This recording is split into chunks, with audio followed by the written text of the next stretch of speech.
बरेच ठिकाणी डोळ्याचं काम चालते, डोळ्याचं काम त्याच्याकरता एकांत लागतो, एकांत लागतो खरं एकांत.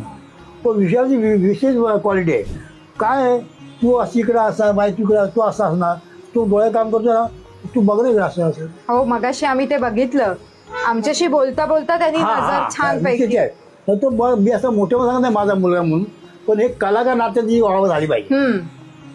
तर तू काय तर तुम्ही तू बघ ना अशी थोडी जा, तू बोल त्याच्यावर, पण त्याचा हात चालू आहे.